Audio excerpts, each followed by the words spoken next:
au début, ça se passe très bien, mais je n'ai jamais aimé l'école. Pour répondre à votre question, je n'ai jamais aimé l'école. Les premières années de ce qu'on appelle la maternelle en France, c'était la tragédie. C'est-à-dire que je pleurais tous les jours. When I was before the primary school, kindergarten, nursery school. That was traumatic. C'était vraiment le trauma répété tous les jours. You remember this? Ah oui, oui. Ça, c'était You terrible. hated it. C'était terrible.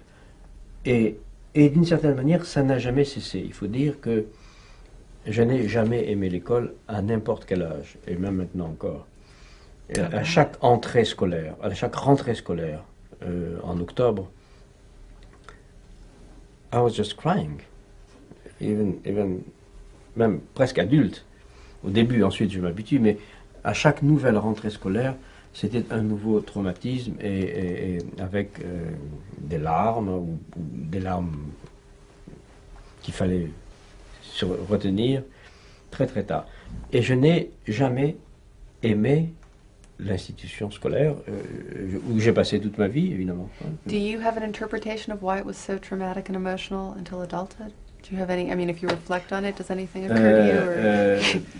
Pour aller très vite au plus massif et au plus simple, je me rappelle que quand, à la maternelle, donc, puisque ça a été ça le prototype du traumatisme, hein. Ensuite ça s'est répété de façon plus virtuelle, mais le prototype c'était l'expérience à 4 ans de la maternelle.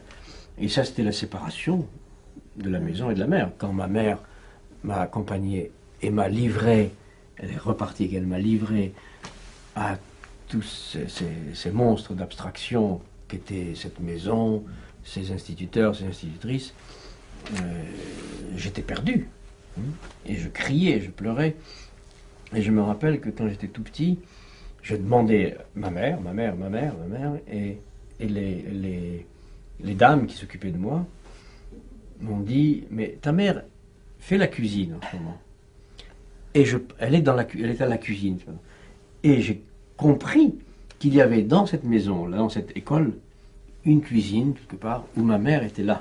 Bon. Je me rappelle avoir pensé qu'il n'était pas possible qu'elle soit rentrée à la maison et qu'elle était dans l'école, dans une cuisine, qu'il fallait que je la retrouve dans une cuisine. Bon.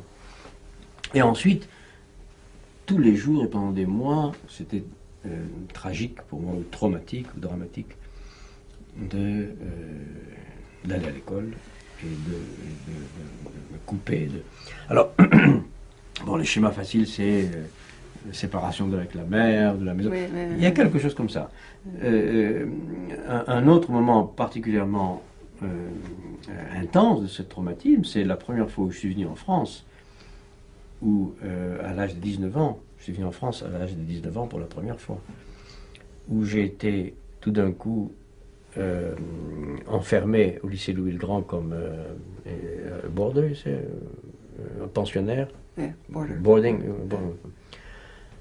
Et tout d'un coup, à l'âge de 19 ans, je me suis trouvé dans la situation dans un pays étranger, à Paris, après un voyage de 2 jours, en bateau, train, etc. Je me suis trouvé enfermé dans quelque chose qui était comme une école. Et ça a réveillé les souvenirs traumatisés de l'école maternelle. J'ai l'impression que tout d'un coup, j'étais coupé de... Et ça a été très, très, très difficile. Bon, ensuite, je dominais la chose, bien sûr. Mais, et même maintenant, quand j'entre dans une institution, dans une université, quand j'entre dans un lieu scolaire, académique, institutionnel, j'ai une sorte d'angoisse, au moins